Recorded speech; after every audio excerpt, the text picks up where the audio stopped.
Americans watched their country's first moonwalk from small, fuzzy, black and white television sets. For the generations that followed, it might come as a surprise that even with all of the modern advancements in technology, the United States lost its lunar landing capability half a century ago. NASA actually hasn't had a rocket powerful enough to send astronauts deep into space since it retired the last Saturn V in 1973. But as of November 16th, NASA is back in the moon business. When the Space Launch System, NASA's new 322-foot mega rocket, tore through the sky with the inaugural test flight of the Orion spacecraft, it signified the start of something new. A quest to take humankind multi-planetary. Though no one is inside Orion for the Artemis 1 mission, a successful empty test flight will clear the way for astronauts aboard the spaceship next time, with a sequel mission slated for as early as 2024. With the new hardware, NASA wants to one day build a lunar orbiting moon base to ferry astronauts back and forth to a moon camp, see the first woman and person of color walk on the lunar surface, and spend long stretches there conducting research and gathering samples. All the while, the agency will keep one eye fixed on the red planet some 140 million miles in the distance. Thomas Zurbuchen, NASA's Associate Administrator for Science, told Mashable, "The commitment to going to the moon should be seen in the context of going to Mars.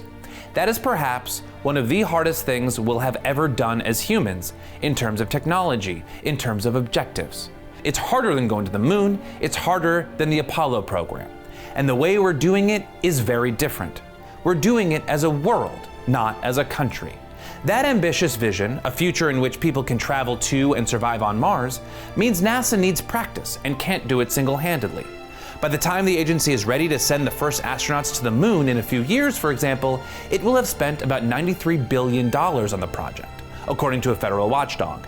To become multiplanetary requires a host of other spacefaring nations and commercial partners to develop the lunar economy necessary to support an unprecedented space endeavor. Regardless of its scientific merits, America didn't always have the will to keep exploring the moon. While most scientists have continued to value it as a resource for understanding the history of the solar system through its undisturbed geology, politicians have had different objectives. President Barack Obama gave a speech just 12 years ago suggesting NASA should skip it and focus on flying straight to Mars and other new places, like asteroids. I just have to say, pretty bluntly here, we've been there before. So why the renewed interest after all these decades? The discovery of water on the moon, once thought of as an arid wasteland, was the game changer. Suddenly, Earth's orbiting satellite presented a lot more scientific and money-making possibilities. Water frozen in dark craters at the moon's poles could be mined for drinking water. It could also be split apart into oxygen for breathing and hydrogen for rocket fuel. Some speculate the fuel would not only be used for traditional spacecraft, but perhaps thousands of satellites that companies are putting into space for various reasons. Avoiding the exorbitant costs of toting heavy fuel on rockets, which require extreme amounts of propulsion to break free from Earth's gravity, could save a fortune. That means the moon could become something of a space gas station.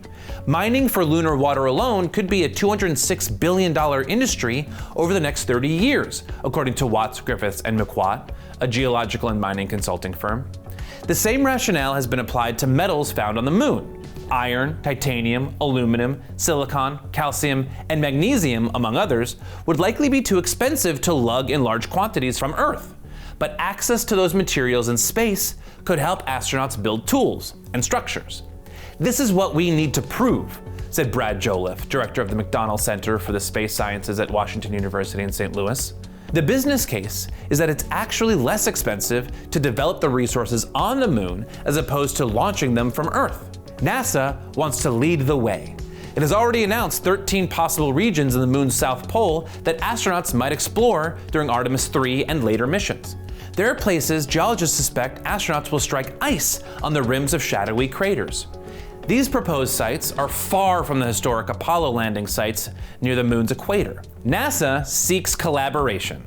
The US Space Agency has been getting buy-in on its plans from other nations through the Artemis Accords, an international agreement establishing standards for safe and collaborative space exploration. But NASA has competition. China has been building a robust military-run space program. it has landed several robotic missions on the moon and recently completed its own space station, Tiangong. Meanwhile, others, such as India and an Israeli group, have tried unsuccessfully to land on the moon in the past few years. Both missions crashed on the lunar surface. iSpace, a Japanese outfit using a SpaceX rocket, is scheduled to launch in November, with plans to land on the lunar surface early next year.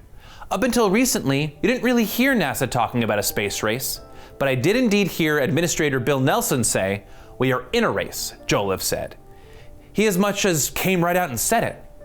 For NASA, returning to the moon through Artemis is not about repeating Apollo. This time, rather than sending astronauts to the surface for a short 2 to 3 day stint, they want to go for days and weeks at a time to learn how to actually live there. Scientists say the moon will become a crucial testbed for sustaining life away from Earth and preparing humans for years-long voyages to destinations farther into the cosmos.